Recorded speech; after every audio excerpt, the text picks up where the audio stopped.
বাংলা ছাড়া ভারতের বিভিন্ন রাজ্যে বিজেপি শাসিত কার্যত রাজ্যে পরিযায়ী শ্রমিকদের বাঙালি হওয়াই বা বাংলা ভাষায় কথা বলাই তাদের উপরে হেনস্থা হচ্ছে, মারধর হচ্ছে, অবিচার হচ্ছে, এমনটা অভিযোগ তুলে পরিযায়ী শ্রমিকরা বাংলায় ফিরে আসুন, আপনি আপনার ঘরে ফিরুন, আপনাদের দেখার দায়িত্ব বাংলার সরকারের। 5,000 টাকা করে তাদেরকে আহ, ভাতা, শ্রমশ্রী প্রকল্প ঘোষণা করলেন মুখ্যমন্ত্রী।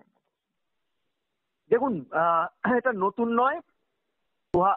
লকডাউনের সময় ভারতবর্ষের বিভিন্ন প্রান্তের থেকে 40 লক্ষ পরিযায়ী শ্রমিক পশ্চিমবঙ্গে এসেছিল, কারণ মাননীয় মমতা ব্যানার্জি স্নেহের স্পর্শ একটা প্রকল্প চালু করেছিল। পরে সেটার নাম কর্মসাথী হয়ে যায়, যে প্রকল্পে শ্রমিক কল্যাণের জন্য শ্রমিক কল্যাণ পর্ষদ তৈরি করে, যার চেয়ারম্যান তৃণমূলের সাংসদ, রাজ্যসভার সাংসদ শামিরুল ইসলাম।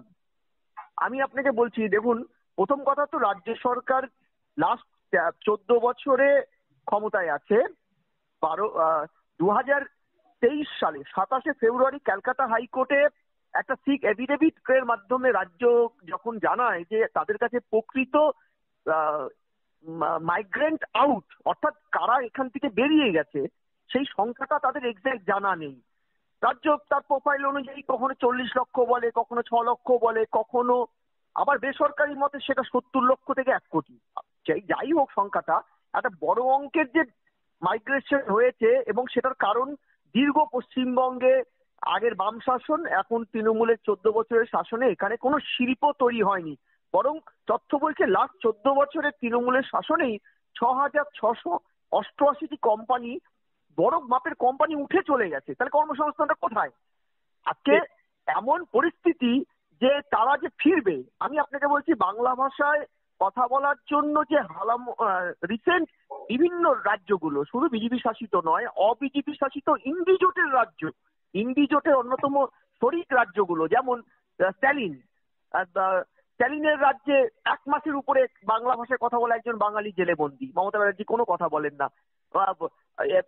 আপের রাজ্য পাঞ্জাবে তো রীতিমতন লুধিয়ানাতে একাধিক এরকম ঘটনা হয়েছে। শুধু তাই নয়, প্রথম হয়েছে আরেক অন্যতম শরিক বাম রাজ্য কেরলে, ক্লিন কেরালার নাম করে একাধিক। আসলে বাংলা ভাষা বলার জন্য এদের উপরে যে আক্রমণ, সে কথাটা কিন্তু আংশিক সত্য। কারণ পশ্চিমবঙ্গে যে বেআইনি voter card, I card, Aadhaar card এবং একাধিক জব কার্ড থেকে শুরু করে একাধিক সরকারি কার্ড, আইডেন্টিটি কার্ডের যে হাব তৈরি হয়েছে 2 নম্বর ডুপ্লিকেট, যার ফলে বাংলাদেশের অনুপ্রবেশকারীরা পশ্চিমবঙ্গকে কেন্দ্র করে তৃণমূল নেতাদের 4,000, 5,000, 2,000, 1,000 টাকা দিয়ে এভাবে এইসব তথ্য নিয়ে এই voter card, I card, job card, Bharat সরকারের একাধিক কার্ড নিয়ে অন্য রাজ্যের পরিযায়ী শ্রমিকের নাম ভাঙিয়ে ভারতবর্ষের নাগরিক সেজে যেভাবে জঙ্গি কার্যকলাপ থেকে শুরু করে একাধিক অ্যাক্টিভিটি করেছে, অন্য রাজ্যগুলো কিন্তু তাতে অনেকটাই শঙ্কিত। আর এই শঙ্কিত হওয়ার থেকেই কিন্তু তারা আজকে এই ধরনের বাংলায় কথা বললেই তারা ভাবছেন যারা বাংলাদেশি। কারণ বলুন তো, এই অনুপ্রবেশকারী নতুন, আজকে 60-70 লক্ষ অনুপ্রবেশকারী বাইরে আছে, বাংলায় নেই। আমি ছোটবেলার থেকে শুনেছি এ রাজ্যে, আপনারা অনেকেই এই কথাগুলো জানেন যে রাজ্যে শিল্প নেই। একটা সময় ছিল বামেদের সময়, কোচবিহার ডিস্ট্রিক্ট, মালদা, মুর্শিদাবাদ মূলত মুসলিম সংখ্যালঘু অধ্যুষিত, আর দিনাজপুর, এই জেলাগুলো 24 পরগনা, দক্ষিণ 24 পরগনা, উত্তর 24 পরগনা, এইসব জেলার থেকে প্রতি ঘরে গড়ে 1 জন করে পুরুষ বাইরে কাজ করতে যেত। এখন সংখ্যাটা 2 জন করে হয়েছে। এই যে বিপুল অঙ্কে যাচ্ছে, তারা কি সামার হলিডে বা হানিমুন করতে যাচ্ছে অন্য রাজ্যে? একদম নয়। ঠিক। আপনি দেখুন, তামান্না যে মানে কিছুদিন আগে যে উপনির্বাচন হলো, খুন হলেন, সেই খুন নদিয়ার কালীগঞ্জে, সেই তামান্নার ছোট্ট ফুটফুটে শিশুটির বাবা তাকে ইংলিশ মিডিয়ামে পড়াতে সামান্য এইটুকের জন্য বিজেপি শাসিত উড়িষ্যাতে গিয়ে তাকে পরিযায়ী শ্রমিকের কাজ করতে হতো। কারণ সে কি মুখ দেখতে ফ্যামিলি ছেড়ে গেছে? না, তার এখানে কোনো কাজ নেই।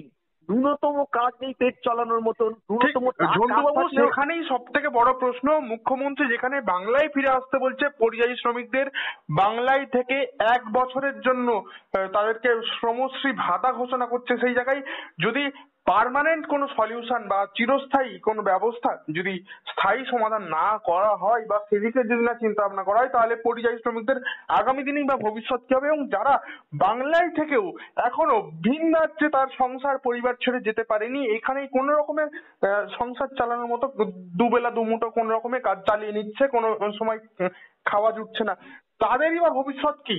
আসলে বাংলায় কর্মসংস্থানের ভবিষ্যৎ কি? না না, আমি বলছি লকডাউনে যে 40 লক্ষের মধ্যে 20 লক্ষকে স্নেহের পরশ পৌঁছাতে তিনি নাম তোলালেন, সেই লোকগুলোর ভবিষ্যৎ কি হয়েছে আপনি জানেন? আমরা কেউ জানি না, কারণ 2021-এ নির্বাচন ছিল, ওই নির্বাচনকে দেখিয়ে নিয়ে লালিপপ দিয়েছিল তাদের। ভোট শেষ, রাত গেই বাদ গেই, ভোট শেষ, এদের কথা আর সরকার মানে রাখেনি। 2023-24-এর লোকসভা নির্বাচনের আগে ঠিক একইভাবে একইভাবে একই ঘটনা রিপিটেশন করা হলো। কি হলো যে না, বুড়ি বুড়ি এইরকম পোর্টাল তৈরি হলো, তারপরে জানা গেল ভোটের পরে এদের কোনো রকম আর দায় সরকার নেয়নি। আমি বলছি এইবারও তাই হয়েছে। দেখুন, 5,000 টাকা যেখানে একটা পরিবারের আজকে দ্রব্যমূল্য বৃদ্ধির যুগে অনেক দুবেলার চা বিস্কিট খাওয়ার পয়সা, সেই জায়গায় এই পরিযায়ী শ্রমিকরা অন্যান্য বহু রাজ্য আছে যেখানে তারা রীতিমতন পার ডে 5,000 টাকা উপার্জন করে, তারা আজকে এই দ্রব্যমূল্য বৃদ্ধির যুগে 5,000 টাকা দিয়ে নেবে কি? আর দ্বিতীয়, মাথায় রাখুন এই মানুষগুলো সবই মানি, এরা গায়ে পরিশ্রম করে সৎভাবে খাবে বলে অন্য রাজ্যে ফ্যামিলি ফেলে রেখে কষ্টে লড়াই করে যাচ্ছে। ওরা যদি চাইতো তাহলে এখানে তৃণমূল দলটা করতো, অনায়াসে পারি গাড়ি হয়ে যেত ওদের। এই মানুষগুলোকে ভাতার উপরে ভরসা করতে সরকার বাধ্য করছে, এটাই তো ওদের অভিমানে চরম ধাক্কা লাগবে। কেন তারা ভাতা নেবে? তারা পরিশ্রম করে রাজ্য যেটা করতে চাইছে, এই যে অস্থায়ী কাজটা ভোটের দিকে তাকিয়ে। মাথায় রাখতে হবে, পরিযায়ী শ্রমিক 1 কোটি হোক যাই হোক, 90% সংখ্যালঘু মুসলিম। আর এই অ্যাপিসমেন্ট পলিটিক্সের পার্ট হিসেবে এদেরকে 5,000 টাকার ঘুষ দেওয়া হচ্ছে। ভোট শেষ হয়ে গেলে এদের নিয়ে কোনো মাথা ব্যথা সরকার থাকবে না। তাহলে ক্যালকুলেশন এটাই বলে ঝন্টু বাবু যে 5,000 টাকা করে 1 বছর, অর্থাৎ 5-12-60 হাজার দিয়ে একটি পরিবারকে কিনে নেওয়া হচ্ছে তৃণমূল সরকারের তরফ থেকে আগামী 1 বছরের আগে ভোটের জন্য। একদম। নালে দেখুন, এমএসডিপি হয়েছে, মাল্টি সেক্টরাল ডেভেলপমেন্ট, সেন্ট্রালে 60 টাকা এবং রাজ্যে 40 টাকা দিয়ে মাইগ্রেট লেবারদের ডেভেলপমেন্টের জন্য এই টাকাটা দেওয়া হয়েছিল। আপনি বলুন তো, এই টাকায় মুর্শিদাবাদ জেলায় এমএসডিপির কাজ করেছিল, এই অভিযোগটা উঠেছে তৎকালীন মন্ত্রী গিয়াসউদ্দিন মোল্লা, অন্য এজেন্সিকে দিয়ে কাজ করিয়েছে। অর্থাৎ পরিযায়ী শ্রমিকদের ডেভেলপমেন্ট চাইলে সরকার বহুকে করতে পারতো। এই যে ডেভেলপমেন্ট করে এদেরকে ভাতাজীবী করার নামে ঘুষ বৃত্তি দেওয়া হচ্ছে, এতে কিন্তু দেখবেন এই মানুষগুলো তার অভিমান ছেড়ে এখানে আসবে না। কেন আসবে? তারা একদিনে 5,000 টাকা উপার্জন করে, বহু যে রাজ্যে আছে। তার মাঝখানে যেটা হবে, ভুয়ো পরিযায়ী শ্রমিক ভরে যাবে এবং এই টাকাটা তৃণমূল সরকার জনগণের ট্যাক্সের টাকা ঘুরপথে ভুয়োদের দিয়ে সামনের ভোটটাকে ম্যানিপুলেট করবে।